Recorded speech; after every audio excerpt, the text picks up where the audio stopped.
പതിവ് പോലെ ട്രംപ് തന്നെയാണ് താരം പറഞ്ഞു വരുന്നത് ഗാസ സമാധാന പദ്ധതിയെക്കുറിച്ചാണ്. കഴിഞ്ഞ ദിവസം ഷറം എൽ ഷെയ്ഖ് ഈജിപ്തിലെ ആ തുറമുഖ അല്ലെങ്കിൽ ഒരു സുഖവാസ കേന്ദ്രത്തിൽ നടന്ന ഉച്ചകോടി, ലോക ഉച്ചകോടി എന്നാണ്, ഗാസയ്ക്ക് വേണ്ടിയുള്ള ആഗോള ഉച്ചകോടി. ഏതാണ്ട് 20 രാജ്യങ്ങളുടെ പ്രമുഖ നേതാക്കൾ പങ്കെടുത്ത ഉച്ചകോടിയുടെ തീരുമാനങ്ങളാണ്, അവിടുത്തെ പ്രോസസ്സും ഡൈനാമിക്സുമാണ് ഈ വീഡിയോയുടെ ഇതിവൃത്തം. ഈ ഒരു പ്രോസസ്സ് കൊണ്ട് എന്തെങ്കിലും സാധിക്കുമോ? ആത്യന്തികമായ ശാശ്വതമായ എവർലാസ്റ്റിംഗ് ആയ ഒരു സമാധാനം ഗാസയിലും ചുറ്റുപാടും ഉണ്ടാകുമോ? മധ്യപൗരസ്ത്യ പ്രദേശം ശാന്തമാകുമോ? ഇത് പരിശോധിക്കാൻ സ്വല്പ സമയം ചെലവഴിക്കാം. നോക്കൂ, ആരാണ് അത് വിളിച്ചു കൂട്ടിയിരിക്കുന്നത്? 2 പേരാണ്. Egyptian president Abdel Fattah al Sisi, അദ്ദേഹത്തിൻ്റെയും അമേരിക്കൻ പ്രസിഡന്റ് ഡൊണാൾഡ് ട്രംപിൻ്റെയും സംയുക്ത അധ്യക്ഷതയിൽ അവരാണ് ആതിഥേയർ. ട്രംപിന് വാഴ്ത്തുപാട്ട് പാടുക എന്നതിന് ഉപരിയായ എന്തെങ്കിലും ലക്ഷ്യം ഉണ്ടായിരുന്നോ? അത് നടപ്പാക്കാൻ സാധ്യതയുണ്ടോ? ഇതാണ് പരിശോധിക്കുന്നത്. നോക്കൂ, ഷർം എൽ ഷെയ്ഖിലേക്ക്, ഈജിപ്തിലേക്ക് പറന്നിറങ്ങുന്നതിന് മുൻപ് തന്നെ ബെഞ്ചമിൻ നെതന്യാഹു പറന്നിറങ്ങിയത് ടെൽ-അവീവിലേക്കാണ്. ഇസ്രയേലി പാർലമെന്റായ നെസറ്റിന്റെ യോഗത്തെ അഭിസംബോധന ചെയ്ത ട്രംപ്, അതായത് കഴിഞ്ഞ ദിവസം ബന്ദി കൈമാറ്റം നടക്കുകയായിരുന്നല്ലോ. 20 ജീവനോടെയുള്ള ബന്ദികൾ ഹമാസിന്റെ കസ്റ്റഡിയിൽ നിന്നും ഇസ്രയേലിന്റെ മണ്ണിലേക്ക് കടന്നു വന്ന ദിവസമായിരുന്നു. 7 ബന്ദികൾ ആദ്യ ബാച്ചായും പിന്നീട് 13 ബന്ദികളും, അങ്ങനെ ആകെ വിട്ടുകിട്ടാനുള്ള 20 ബന്ദികളെയും ലഭിച്ച ആഹ്ലാദത്തിലാണ് ഇസ്രയേൽ. ആ ഒരു ആഹ്ലാദ നിമിഷങ്ങൾ പങ്കുവയ്ക്കാനായി കൂടിയാണ്, അതുപോലെ ഇസ്രയേലിൻ്റെ ആദരം ഏറ്റുവാങ്ങാനും കൂടിയാണ് ട്രംപ് വന്നത്. ട്രംപിൻ്റെ ഒരു മനഃശാസ്ത്രം നമുക്ക് പരിചിതമാണല്ലോ. എല്ലാ തരത്തിലുള്ള ആദരവുകളും ഏറ്റുവാങ്ങുന്നതിൽ സന്തോഷിക്കുന്ന, അതിലൊക്കെ അഭിരമിക്കുന്ന ഡൊണാൾഡ് ട്രംപ് അത് പതിവ് പോലെ കഴിഞ്ഞ ദിവസം കണ്ടു. അവിടെ ഇസ്രയേൽ ചില വിരുദ്ധ സ്വരങ്ങളും ഉണ്ടായി.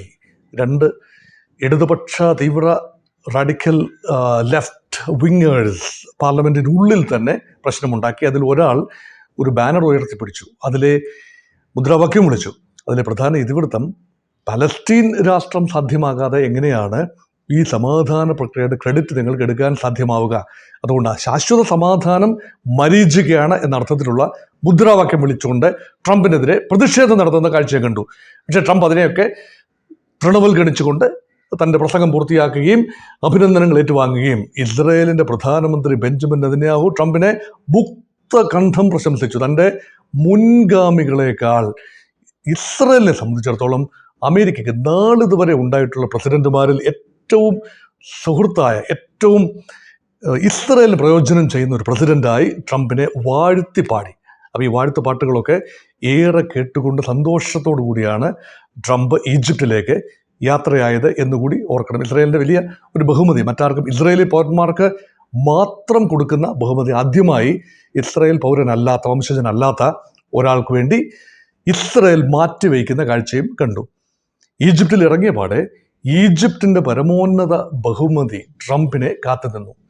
അപ്പോൾ അവിടെയും ട്രംപിന് ഒരു തൂവൽ കൂടി, തൻ്റെ കിരീടത്തിൽ മറ്റൊരു തൂവൽ കൂടി ചാർത്തി കെട്ടി. ഇതൊക്കെ തന്നെയാണല്ലോ ട്രംപിന് ആവശ്യം. സമാധാനത്തിൻ്റെ നോബൽ സമ്മാനം ഈ പ്രാവശ്യം 2025 ഒക്ടോബർ 10 പ്രഖ്യാപിച്ച ആ പട്ടികയിൽ അദ്ദേഹത്തിൻ്റെ പേരില്ല. സമാധാനം, അദ്ദേഹത്തെ തന്നെ പിന്തുണയ്ക്കുന്ന വെനസ്വേലക്കാരിയാണ് ആ സമ്മാനത്തിന് അർഹയായത്. അതിൽ ട്രംപിന് പരിഭവം ഒട്ടും മറച്ചു വെച്ചില്ല. അദ്ദേഹം പറഞ്ഞു, ഞാനാണ് അർഹിക്കുന്നത്, എനിക്ക് തന്നില്ല. പരിഭവമൊക്കെ പറഞ്ഞു, അമേരിക്കയെ കൊണ്ടും അത് പറയിപ്പിച്ചു. ഇതെല്ലാം ഒരു വശത്ത്. മറുവശത്ത് ഇസ്രായേൽ പറയുന്നു, അടുത്ത വർഷത്തെ സമാധാനത്തിനായി ഞങ്ങൾ ഇപ്പോഴേ അദ്ദേഹത്തെ, ഡൊണാൾഡ് ട്രംപിനെ 2026 25 ലഭിക്കാത്ത സമ്മാനം, നൊബേൽ സമാധാന സമ്മാനം 26 ലഭിക്കത്തക്ക രീതിയിൽ തങ്ങൾ ഇപ്പോഴേ നാമനിർദ്ദേശം ചെയ്തു വയ്ക്കുകയാണ്. അത് പല രാജ്യങ്ങളും ഇനിയും ഉണ്ടാകും. കാരണം അത് ന്യായമായ സാധ്യതയാണ്. അത് പൂർണ്ണമായി ഒരു തമാശയായി ഇപ്പോൾ നമ്മൾ കാണുന്നതെങ്കിലും തള്ളിക്കളയാനും ആവില്ല. ഇനി ഈജിപ്തിലേക്ക് വരാം. അവിടെ ആരാണ് യുദ്ധത്തിലേർപ്പെട്ടത്? Israel and Hamas. ഇസ്രയേൽ വരാൻ തയ്യാറായി. ട്രംപ് ഇസ്രയേൽ പ്രധാനമന്ത്രിയെ ക്ഷണിച്ചു, നമുക്ക് ഈ ആഗോള ഉച്ചകോടിയിൽ പങ്കെടുത്ത് ഇതുവരെ എത്തിച്ചേർന്ന വെടിനിർത്തൽ ധാരണകൾ ഇസ്രായേലും ഹമാസും തമ്മിൽ ഇൻഡയറക്റ്റായി മധ്യസ്ഥരുടെ സാന്നിധ്യത്തിൽ എത്തിച്ചേർന്ന ധാരണകളെ ഒന്നുകൂടി ലോകത്തിന് മുന്നിൽ ഒന്നുകൂടി ആരക്കിട്ടുറപ്പിക്കാം. ഇസ്രായേൽ പറഞ്ഞു, ഞങ്ങൾ വരാം. പക്ഷേ തുർക്കിയുടെ പ്രസിഡന്റ്, അത് അമേരിക്കയുടെ സഖ്യകക്ഷി കൂടിയാണെന്ന് ഓർക്കണം, നേറ്റോ പങ്കാളിയാണ്. തുർക്കിയുടെ പ്രസിഡന്റ് റജബ് തയ്യബ് എർദോഗാൻ പറഞ്ഞു, അദ്ദേഹം വന്നാൽ, അതായത് ബിബി എത്തിയാൽ, ബിബി എന്ന് പറയുന്നത് ബെഞ്ചമിൻ നെതന്യാഹു എത്തിയാൽ താൻ ഉണ്ടാവില്ല എന്ന് കട്ടായം പറഞ്ഞു. അപ്പൊ തുർക്കിയെ പിണക്കിക്കൊണ്ട് ഒരു തീരുമാനമെടുക്കുന്നത് അമേരിക്കയ്ക്ക് അത്ര സുഖകരമായ ഒരു കാര്യമല്ല. അങ്ങനെ ബെഞ്ചമിൻ നെതന്യാഹുവിൻ്റെ ഈ ഷർമൽ ഷെയ്ഖിലേക്കുള്ള, ഈജിപ്തിലേക്കുള്ള യാത്ര അവസാന നിമിഷം തടയപ്പെട്ടു. ഹമാസ് അതിന് മുൻപ് തന്നെ പ്രഖ്യാപിച്ചു, ഞങ്ങൾക്കിതിലൊന്നും വിശ്വാസമില്ല, 20 ദിന പദ്ധതി ഞങ്ങൾ തത്വത്തിൽ അംഗീകരിച്ചുവെങ്കിലും ഒരു ഘട്ടം മാത്രമാണ് തങ്ങളിപ്പോൾ അംഗീകരിച്ചിട്ടുള്ളത്, അത് വെടിനിർത്തൽ എന്നതും ബന്ദികൾ കൈമാറ്റവും മാത്രമാണ്. നിരായുധീകരണത്തെക്കുറിച്ചും മറ്റു കാര്യങ്ങളിൽ ഞങ്ങൾ അഭിപ്രായം പറഞ്ഞിട്ടില്ല, പറയുന്നതുമില്ല. അതിനർത്ഥം ഹമാസിൻ്റെ അവിടുത്തെ സാന്നിധ്യം ഇറ്റ് നോട്ട് വാറന്റഡ്, അല്ലെങ്കിൽ അവരതിന് തുനിഞ്ഞിറങ്ങിയതുമില്ല, താല്പര്യം പറഞ്ഞതുമില്ല. അപ്പോൾ നോക്കൂ, ഇസ്രയേലിൻ്റെയും ഹമാസിൻ്റെയും സാന്നിധ്യമില്ലാതെ ആ പ്രദേശത്തിന് വേണ്ടി, ഗാസയ്ക്ക് വേണ്ടി നടത്തിയ സമാധാന സമ്മേളനത്തിൽ പങ്കെടുത്തത് ആരാണ്? 20 പ്രധാനപ്പെട്ട രാജ്യങ്ങൾ. അതിൽ അറബ് രാജ്യങ്ങളുടെ, പ്രധാനപ്പെട്ട അറബ് രാജ്യങ്ങളുടെ നേതാക്കന്മാരുണ്ട്. ഈജിപ്ഷ്യൻ നേതാവുണ്ട്. ഈജിപ്ഷ്യൻ നേതാവ് അബ്ദുൾ ഫത്ത അൽ സിസി, അദ്ദേഹത്തിൻ്റെ ആതിഥ്യമുണ്ടല്ലോ, അറബ് രാജ്യമാണ്, അത് മധ്യസ്ഥ രാജ്യവുമാണ്.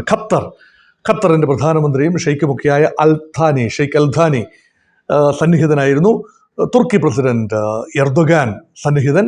അത് അറബ് രാജ്യമല്ല എങ്കിലും ശക്തമായ ഇസ്ലാമിക രാജ്യം എന്ന നിലയിൽ. അതോടൊപ്പം തന്നെ ഫ്രാൻസിൻ്റെ പ്രസിഡന്റ് ഇമ്മാനുവൽ മാക്രോൺ, ബ്രിട്ടീഷ് പ്രധാനമന്ത്രി കെയർ സ്റ്റാമർ, ഇറ്റാലിയൻ പ്രധാനമന്ത്രി ജോർജിയ മെലോണി, സ്പാനിഷ് പ്രധാനമന്ത്രി എന്ന് വേണ്ട യൂറോപ്പിലെ പ്രധാനപ്പെട്ട നേതാക്കൾ അവിടെ ഉണ്ടായിരുന്നു. അപ്പോൾ ട്രംപിനോടൊപ്പമാണ് യൂറോപ്പ്. വ്യാപാര യുദ്ധത്തിൽ യൂറോപ്പ് മാറി ചിന്തിക്കുന്നു എന്നൊക്കെ ഒരു നറേറ്റീവ് ഉണ്ടായിരുന്നു. അതൊക്കെ മാറ്റിമറിക്കുന്നതിന് വേണ്ടിയുള്ള ഒന്നാന്തരം ഒപ്റ്റിക്സായി ട്രംപ് അതിനെ പ്രയോഗിച്ചു എന്ന് വേണം കരുതാൻ. അപ്പോൾ യൂറോപ്യൻ സാന്നിധ്യം, അറബി ഇസ്ലാമിക ലോകത്തെ UAE-യുടെ നേതാക്കൾ ഉൾപ്പെടെയുള്ളവരാണ് വന്നത്. അപ്പോൾ ഇവരുടെ എല്ലാം സാന്നിധ്യത്തിൽ യുണൈറ്റഡ് നേഷൻസിൻ്റെ സെക്രട്ടറി ജനറലും അവിടെ എത്തി. ഇവിടെ എല്ലാം അതൊക്കെ ഒരു മാപ്പുസാക്ഷിയാണ് യഥാർത്ഥത്തിൽ. നോക്കൂ, UN secretary general Antonio Guterres അല്ലേ ഇങ്ങനെ ഒരു സമ്മേളനം വിളിക്കേണ്ടത്? ഐക്യരാഷ്ട്ര സംഘടന എന്ന കട തുറന്നു വെച്ചിട്ട് ഇനി എന്ത് കാര്യം? ഐക്യരാഷ്ട്ര സംഘടന ചെയ്യേണ്ട ദൗത്യമല്ലേ ഇപ്പോൾ അമേരിക്ക ഏകപക്ഷീയമായി ചെയ്തുകൊണ്ടിരിക്കുന്നത്? പക്ഷെ അതിന് മാപ്പുസാക്ഷിയായി UN സെക്രട്ടറി ജനറൽ വന്നു എന്ന് പറയുമ്പോൾ ആ കഷ്ടം എന്നേ പറയേണ്ടതുള്ളൂ. അതുകൊണ്ട് യുണൈറ്റഡ് സ്റ്റേറ്റ്സിൻ്റെ ഒരു ജൂനിയർ പാർട്ട്ണറായി യുണൈറ്റഡ് നേഷൻസ് പ്രവർത്തിക്കേണ്ടി വരുന്നത് വിധി വൈപരീത്യം എന്നല്ലാതെ മറ്റൊന്നും പറയാനില്ല. നോക്കൂ, ഈ ഘടന മൊത്തത്തിൽ നോക്കിക്കഴിഞ്ഞാൽ റഷ്യൻ പ്രസിഡന്റ് വ്ളാഡിമിർ പുടിൻ അവിടെ ഇല്ല, ഇറാനിയൻ നേതൃത്വം അവിടെ ഇല്ല, അമേരിക്ക കഴിഞ്ഞാൽ പിന്നത്തെ വൻ ശക്തിയായ ചൈനയുടെ സാന്നിധ്യമില്ല, ഇന്ത്യയുടെ വിദേശകാര്യമന്ത്രിയുടെയോ പ്രധാനമന്ത്രിയുടെയോ സാന്നിധ്യം അവിടെ ഇല്ല. വിദേശകാര്യ മന്ത്രാലയത്തിന് ജൂനിയർ മന്ത്രി അയക്കാനാണ് ഇന്ത്യ തീരുമാനമെടുത്തത്.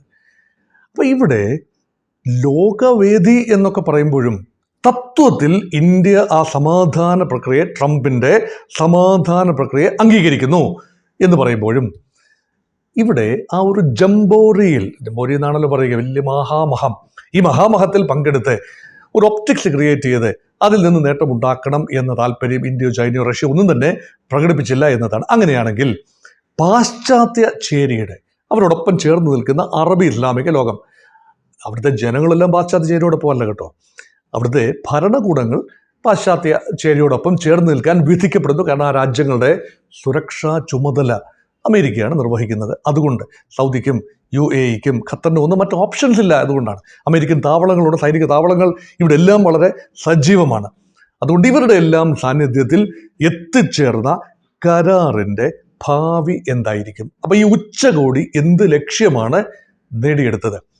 ഫോട്ടോ ഓപ്പർച്യൂണിറ്റി ഉണ്ടായിരുന്നു എന്നതല്ലാതെ, കുറെ പ്രഖ്യാപനങ്ങൾ നടത്തി എന്നല്ലാതെ, 20 ദിന പദ്ധതി മുന്നോട്ട് കൊണ്ടുപോകും, അതിനുള്ള ദൃഢനിശ്ചയം ലോകത്തിൻ്റെതായി അവിടെ പ്രഖ്യാപിച്ചു എന്നതല്ലാതെ ഹമാസിനെ നിരായുധീകരിക്കാൻ ആര് മുന്നിട്ടിറങ്ങും? ഹമാസ് നിരായുധീകരിക്കപ്പെടാൻ താല്പര്യമില്ല എന്ന് അറിയിച്ചു കഴിഞ്ഞു. അതുമാത്രമല്ല, ഹമാസിൻ്റെ സേനാ വിഭാഗങ്ങൾ ഗാസയിൽ വിന്യസിപ്പിക്കപ്പെട്ട് കഴിഞ്ഞു. അതിനർത്ഥം ട്രംപിൻ്റെ 20 ദിന പദ്ധതിയിലെ പ്രധാനപ്പെട്ട ഒരിനം അവിടെ നടപ്പാകുന്നില്ല. അത് ഇസ്രയേലിന് ഒരു കാലത്തും സ്വീകാര്യമാവില്ല എന്നും നമുക്ക് ഊഹിക്കാം. അങ്ങനെയെങ്കിൽ ഇപ്പോൾ ഇസ്രയേൽ ഒന്നും സംസാരിക്കില്ല. ഇസ്രയേൽ പഞ്ചപുച്ഛമടക്കി നിൽക്കും. നാളെ ഇസ്രയേൽ പത്തി വിരിച്ചാടില്ല എന്ന് എന്താണ് ഉറപ്പ്? ഒരുറപ്പുമില്ല. അപ്പോൾ ഇവിടെ എല്ലാം ഭദ്രം, ഇവിടെ എല്ലാം സമാധാനം. ഈ ഒപ്പിട്ട ആളുകളെ നോക്കൂ, 4 പേരാണ്, 4 രാജ്യങ്ങളാണ് ഒപ്പിട്ടത്. ഈ 4 മധ്യസ്ഥ രാജ്യങ്ങളാണ്: അമേരിക്ക, തുർക്കി, ഈജിപ്റ്റ് ആൻഡ് ഖത്തർ. ഈ 4 രാജ്യങ്ങൾ മധ്യസ്ഥന്മാർ ചേർന്ന് ഒപ്പിട്ടാൽ ഒരു കരാർ നിലനിൽക്കുമോ? ആരാണ് അതിൻ്റെ ഉത്തരവാദി?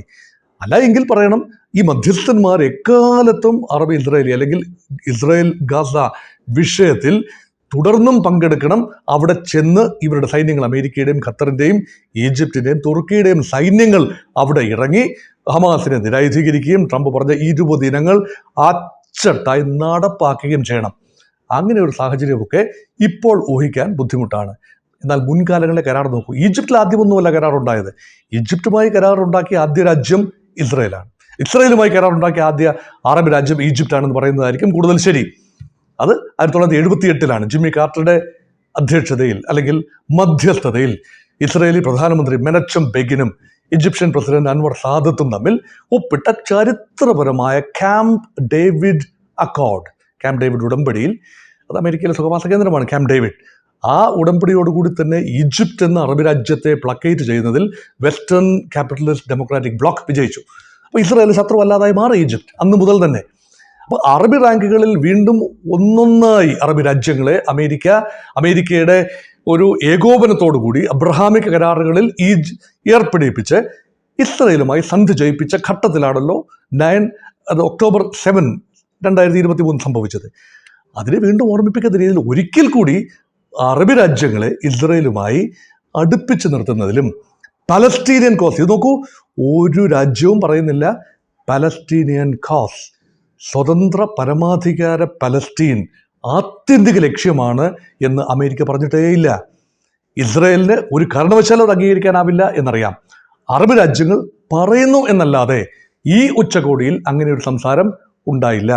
ഹമാസ് മാത്രമാണ് ഇപ്പോൾ പറയുന്നത് സ്വതന്ത്ര പരമാധികാര പലസ്തീൻ സാധ്യമാകാതെ തങ്ങൾ ആയുധം താഴെ വയ്ക്കില്ല. ഇങ്ങനെയൊക്കെയുള്ള യാഥാർത്ഥ്യങ്ങൾ നിലനിൽക്കെ ഇപ്പം ശുഭോദർക്കമാണ് തീർച്ചയായും ബന്ദി കൈമാറ്റം നടന്നു എന്നത്, വെടിനിർത്തൽ ഉണ്ടായി എന്നത്, ഇസ്രായേലി സേന ഒരു യെല്ലോ ലൈനിലേക്ക് പിന്മാറി എന്നതൊക്കെ നല്ല കാര്യം തന്നെയാണ്. പക്ഷേ ആത്യന്തികമായ സമാധാനത്തിന് ഇങ്ങനെയുള്ള ഉച്ചകോടികൾ മതിയാവുമോ എന്ന ചോദ്യം പ്രേക്ഷകരുടെ മുമ്പിലേക്ക് ഇട്ടുകൊണ്ട് അവസാനിപ്പിക്കട്ടെ. നമസ്കാരം.